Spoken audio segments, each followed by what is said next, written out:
Heto yung carbonara na tinipid at kulang sa budget. Hello mga Marites! For today's video, magkukuking-cooking ang Marites nyo, no ko. Kanaydo Marites, saan mo naman galing yung cooking-cooking?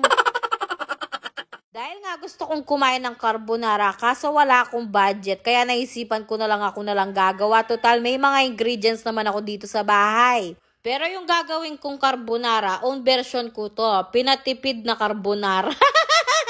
O dahil nga low budget tayo ngayon, wala akong pambiling butter, star margarine na lang yung ginamit ko. Pwede na yan. Dahil wala din kaming ham or bacon sa bahay, yung puting hotdog na lang. Buti na lang puting hotdog yung nasa rep namin. Kung kulay red, hindi ko na alam kung anong tawag sa linuluto ko to.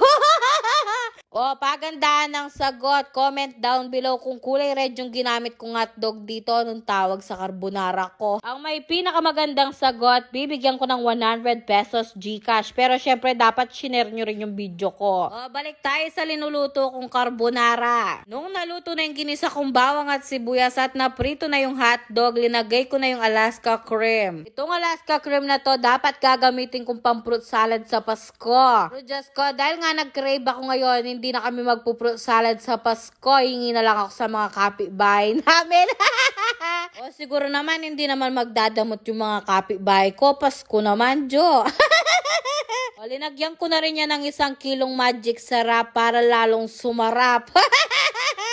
Joke lang, baka gayahin yung recipe ko, 1 kilong magic sarap pa ilagay nyo. Kalating magic sarap lang, Jo. Nung naluto na yung pasta, linagay ko na dun sa sauce na linuto ko. Tapos, halu-haluin mo lang yan. Ipaikot-ikot mo lang parang ikaw pinaikot-ikot at pinaasa. Chares!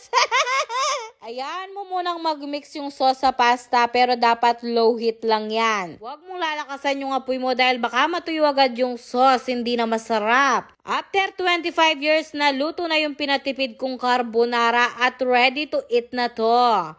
Nakatipid na ako, craving satisfied pa ako. Kung kakain kami sa labas or mag-order ako, panigurado napakamahal ng 3 platong carbonara. Minsan yung mabibili mo pa sa labas, hindi masarap at tinipid pa sa sauce. At least ito, kung hindi man masarap yung magkakaluto ko, nakatipid naman ako. Pero in fairness naman, jackpotan ko yung recipe ko, Jo. Napakasarap ng linuto ko. Ala, dyan improving na ang Marites nyo. Pwede na siyang mag-cooking at chef. Alam nyo naman, hindi ako marunong magluto, pero proud ako sa linuto ko yan dahil hindi na ako tumingin sa YouTube. Gawin nyo tong linuto ko. Promise, napakasarap. Walang halong katsarisan at katsenan. Kaya subukan mo na tong recipe ko. Yun lang. Salamat, babush!